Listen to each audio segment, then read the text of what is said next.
I'm out with Idara this fine Saturday morning. And of course, this morning we're looking at disability inclusion, something that, of course, we should be having more and more conversations around. We shouldn't be shying away from conversations like this. We should be talking about it the more. And that's why Olumayowa Oyebode, who is actually the founder of Shining Light Foundation, is here this morning to open our eyes to, of course, disability, inclusion, advocacy, everything that has to do with disability. Of course, like they say, disability is not inability. And we believe that people who are disabled can actually fit into society if we give them the chance. So this morning, she's opened our eyes, and you can ask questions. You can also come and share your story, your thoughts with us this morning on 0704 700 3341, 0704 700 3341. Let us look at say disability inclusion. Now, why is it important in every sector? Maybe education, media, health, even the law. Yes. Okay. All right. So, the first thing I want us to establish and know is the fact that people living with disabilities are able to do anything they want to do. They are human beings at the ground of it all. The same way I am. That's how they had to. They have brains. They have intellect. They have intelligence. They're intelligent. They are capable, and they are not less of themselves because of what they have, right? And also the fact that they have dreams, just like I have dreams, they have ambitions, they have goals, they have aims and things they want to reach out to. Now, if someone with disability dreams to be a lawyer, I believe that we should be embracing enough to allow that person become the lawyer and flourish. When I was in law school, I had a classmate that she was visually impaired, and there was provision for her when we wanted to do our exam. I remember that they had a separate room for them to come and write their exams to cater for their disability. And even during our course, I remember that we had award category to recognize the outstanding students living with disabilities. So that way it just encourages them and say that they actually matter in every sector and their dream is very valid. So it's very important we have all of these people and then we champion inclusion in this space so that they know that they matter, and it shows the world or it shows that particular industry as an embracing industry. Now, over the years, how has the attitude of society changed towards persons with disability? Yeah, from my interactions with people and then whenever we go out for outreaches, I noticed there's this form of we didn't know, okay, now we know better and we'll do better.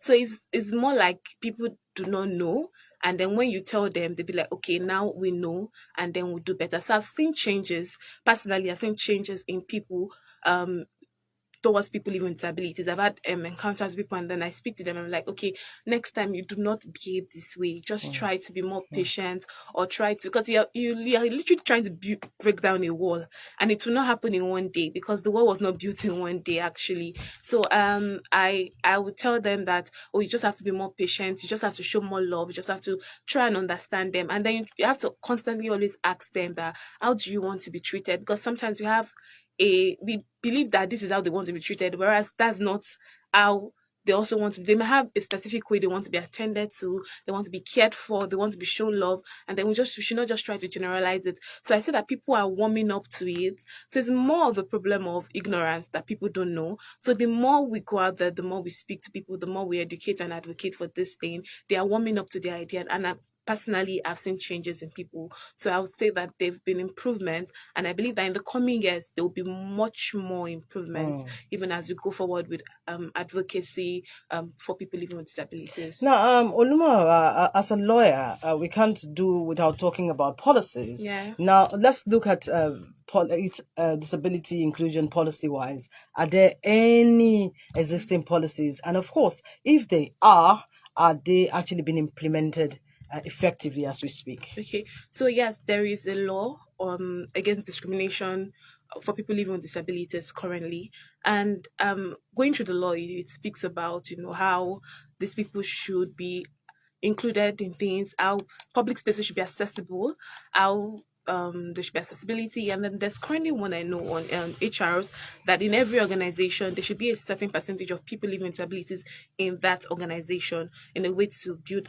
inclusion. Now, the issue with most of the law is implementation and enforcement, and it will boil down to the fact that most people also don't even have idea of this law. So if, for instance, somebody living with disability is discriminated against, the person might not even have the idea of, okay, where am I meant to go to? What am I meant to do? What am I meant to report to? Or, okay, get to the law enforcement agency. And those ones, they might not know that there's even a law in that aspect. But in Lagos State, I would say that there is a great level of implementation to an extent, especially with one of organizations and HRs. I would say that yes, there's been a great level of implementation, because I know for certain organizations there are a certain percentage that must be filled up with people living with disabilities. And I know there was a time there was a routine check to check through offices and organizations so that they have accessible space for people with disabilities to pass, to be able to make their movement through. For Lagos, I also know of the Lagos State Office for Disabilities Affairs, and they're doing a great job with implementing this law.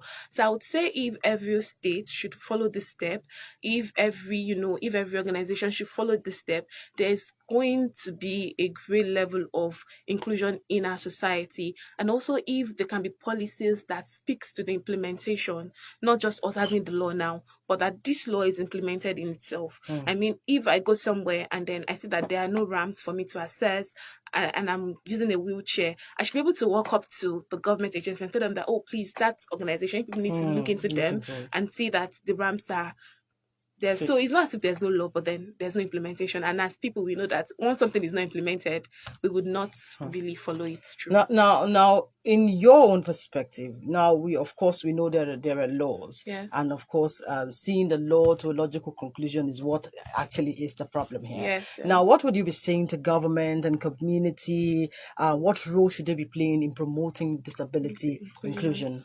Okay, so I would say to the community first that number one, every community has a leader. If there can be periodic town hall meetings whereby people are brought in to speak to the people in the community on disability inclusion, there's a great advantage of education. And when you educate somebody on something, it might look as though there's no result at that moment, but there's always a ripple effect. There's always a ripple result with it. And then what I hear is easy for me to tell somebody, and then it's pressed through. Then communities should also strive to make things accessible for people living with disabilities. It starts with the society. Before we even move to the government, it starts with us as a person. So if, for instance, in every community, or in a certain community, in every religious organization in that community as RAMs, as sign language interpreters, and they make sure that for every of their services, these people are present there. The RAMs are accessible to people. Little by little, things will start opening up. Then we move from the community to the government now. The government should help us implement these laws we already have. That's the first thing. There should be routine checks across from the state level to the local government level to the federal level, routine checks through the state of affairs with certain organizations that are in charge of people living with disabilities, to see that they are actually carrying out the work they ought to do, and also that the government should ensure that public spaces, right, are accessible enough for people living with disabilities. It's quite very painful when I go to certain places and I'm looking out for a ramp and I can't see the ramp. For me now, for instance, my church, I had to tell them, please let us have ramps here, because if somebody with wheelchair is coming into the church, how will the person will not feel welcomed enough? And we are not building it for just people that can walk, and maybe for major programs, I tell them, oh, let's have sign language interpreters also. So if this thing can be copied and embraced, we copy things from, if we can also copy this particular aspect and embrace fully, then we'll see that there will be changes, even down to schools. It's not enough to just have schools for people with disabilities alone. Even normal general schools, there are sometimes that in general schools, there are people with disabilities there. So we should have teachers that will cater for these people to a large extent. We should have spaces that will cater for them also.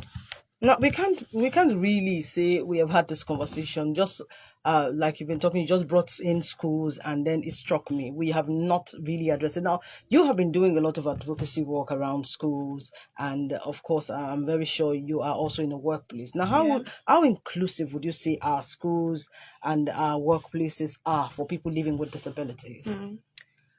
For schools, I would say to a large extent, things that for the schools we've been to, I noticed there was a form of welcoming embrace. When we went to them, to them, oh, this is what we do. I want to speak to your student. They were welcoming to us.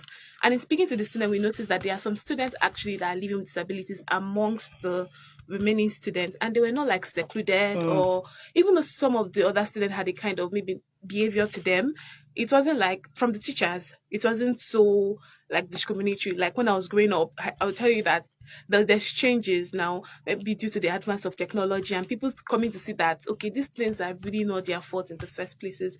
So some schools are warming up to it, but then I more schools can do better, to be very honest. More schools can. There are some schools that they have staircases and they don't have ramps at all. So imagine if my class and I'm living with disability is up there. Are you trying to tell me that my own class will not be down here? I won't be with my other people. And there's this thing with when they are with people, when they mix together, when they are not secluded, it brings a form of hope for them, right? So schools, I think we can do better with that, with building structures, not just even the teaching alone, building structures to see that these people have access to good educations, and also having teachers, because there are some teachers that are in that space alone. They are special needs teachers. They deal with students with special needs. And the thing with disability is even much more than physically. When we speak of education now and disability, there are so many invisible disabilities that affect the learning capability of students. And most times in schools, we do not pay attention to it. We just see that, oh, if you're just lazy, you don't want to learn, and they neglect that students. It's so easy to focus on the brilliant ones and leave out those ones that are struggling to learn. And then by the time you check through it, it's not like they're actually being lazy. It's just that there's a struggle somewhere, or there's something affecting their learning capability, or maybe you just need to tweak the learning system, the learning style, and apply it effectively to them. So these are things that teachers needs to be. Generally, all teachers should be well versed with handling special needs children, because you don't know where you'll be tomorrow. Your classroom is a mixed multitude. There are different students there. So you have to be able to say, okay, this child is like, this is what is wrong with you. It's not like you're being lazy or you don't want to do this assignment or you're slow in learning. There's actually something wrong, and then you'll be able to properly help the child. So that's that for schools. Okay, so Lagos, if you're listening to us this morning, it's time out with me, Idara, right here on Radio 103.5 FM, your news, talk, and sports station. And of course, like every Saturday we bring in one personality, one individual changing the narrative in their own little corner of the world, making sure they make the world better, one person at a time. Now, this morning we have Olumayowa Oyebode. She's actually the founder of Shining Light Foundation, and it's all about disabilities, inclusion, advocacy, awareness, everything in between. And we are looking at disability inclusion this morning. How much of it do we have as a society, as a people? How empathic are we to people living with disabilities? These are some of the questions that we're trying to answer here this morning. And you can also ask your questions. If you have a story, maybe you have someone who's living with disability, and of course your challenges or your own personal story. We'd like to hear your story here this morning. 0704 700 3341, 0704 700 3341. Let's come together, rub minds this morning, and find, even if it's not a lasting solution, of course, to this issue of people living with disability, we can actually come to a middle ground where we would all say, okay, so I know better. Just like Mayo said, some people say, okay, I didn't know before, now I know better. Okay, so 0704 700 3341, 0704 700 3341. And this brings me to my 40, which is the media. Okay. Now, if you look at it holistically, with all the work that you're doing, do you think, of course, people with disabilities are adequately represented in the media? Let's say the percentage should be. Yes, when I talk about media, I'm also talking about social media. Of course, people, content creators and people, of course. Yes, so I would say that the percentage is really not really encouraging compared to other career line, and that's because for media I would say it's very easy for someone with an invisible disabilities to thrive in than with visible disabilities, because media has to do with appearance. You have to show your face. You have to, you have to be out there in media. It's not like you're doing a background work or that people won't see you. With media, you have to be out there. So I would say that one way media can be more embracing towards these people is to put out probably put out stories or put out content that embraces them. When they have content, they should not have content that mock them. I watch some content creators skits or whatever it is, and it's so sad that they are still stuck on using people who live in disabilities as a a mocking element in their content. They are trying to display something that is worthwhile of mocking, and then they're trying to maybe imitate somebody that maybe has leg issues and is on a wheelchair, or is just walking crippled and all of those things. I believe that the kind of stories we put out there encourages these people to even want to come into the space. If they have stories that will show that, oh, inclusion is very key to them, it will bring in more people, because I'm sure there are people with disabilities that have they have the dreams of being a media personality, but because they don't even have enough people in there in the first place. There's something with you having people, when you have a particular sector, and then I'm coming from outside and I look inside and I say that, oh, there are like people who are like me there. It makes it more easy for me to thrive in it, or it makes the work easier for me than when I see that there are people in there that are not like me. I feel it's a much more other work for me to try to establish a space for myself in that particular industry. Other people with disabilities in the media, yes, there are people there, but we can have more people. That's what I'm trying to say. And then media people can also help us to ensure that the stories they put out from the movies, people with disabilities should not be the center of mockery in our movies. They should not be it should not be a repercussion for bad doings. It should not be it should not be the consequences I think for I see your. that a lot online. Sometimes you see them using them as maybe the bad guys in the Yes, film that yes, are yes. okay. Or So, maybe you've done something very bad, and then the consequences that you're not living with yes, the disability. It should disability. not. That should not be the consequences of. All right, we know there are consequences to actions, right? But there are better ways we can depict these consequences.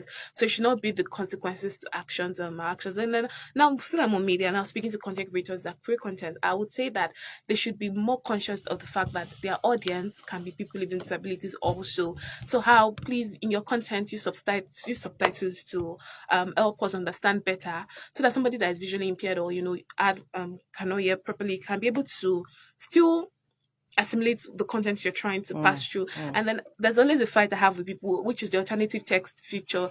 I would say if you cannot even use it at all, it's better for you not to use it than for you to use it as caption to your pictures. There are sometimes that people post, and then I just check the alt text and I see that you're putting a very beautiful. I'm like, that's not the proper use of it. I've tried to speak to people about it. It's better for you not to even use it at all than for you to use it in the wrong way. So there are ways we can show our embracement of people with disabilities. So if, for instance, I'm living disability and I come online and I see that there are content creators, and then in your content you are including people with disabilities in your content to show that, okay, these people have the abilities to do this, I'll be more encouraged to go through it and to want to put out content in that particular aspect. And I can also pick up my phone one day and become a content creator, become a media person, like that. The world keeps opening up. And then for people with disabilities, I also know them that your dreams are valid. So if you have dreams of becoming a media person, go for it. Right? The road might be rocky, might not be so smooth. Yeah, because of people's mindset as of now. But trust me, your quota can open up more spaces for people like you to come into the system. So don't shy away from breaking the hard rocks to making it more soft for other people to walk in. Now, Maiwa, before I let you go this morning, okay, so let's take a peek into the future. Say in the next 5 years, where would you like to see changes regarding people living With disability disabilities. inclusion generally? Okay, in the next 5 years, I would like to see changes everywhere.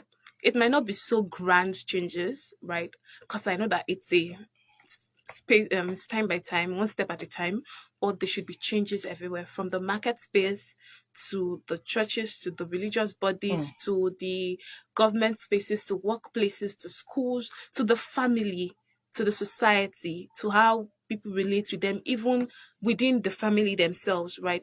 There should be changes. There should be more kindness shown to people. And necessarily, because disabilities is not disabilities that are visible to the faces. Mm. People should just learn to be kind to people generally. You're trying to enter a bus and then you see somebody is struggling, you're just shouting. Would you don't know if the person is feeling a type of way on the inside or there's just something wrong somewhere.